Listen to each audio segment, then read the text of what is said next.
ঝাড়গ্রামে 50 বিঘা জায়গা জুড়ে এমন একটা ইকো রিসর্ট আছে, জানতেন?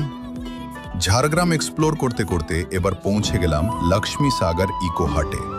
প্রবেশ করার পর থেকেই চারপাশের সবুজ পরিবেশ আর শান্ত আবহাওয়া মনটা ভালো করে দেওয়ার জন্য যথেষ্ট।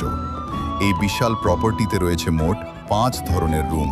তবে আমার কাছে সবচেয়ে আকর্ষণীয় লেগেছে ব্যাম্বু কটেজ আর মাটির ঘরগুলো। আধুনিক সুবিধার সঙ্গে গ্রাম বাংলার ঐতিহ্যকে সুন্দরভাবে তুলে ধরা হয়েছে এখানে। রিসোর্টের ভেতরেই রয়েছে বোটিং করার জন্য বড় একটি পুকুর, ঘন সবুজ বাগান আর গাছের উপর তৈরি বাঁশের মাচা। সেখানে বসে প্রকৃতির সৌন্দর্য উপভোগ করার অনুভূতিটাই আলাদা। আর এবার আসি খাবারের কথায়।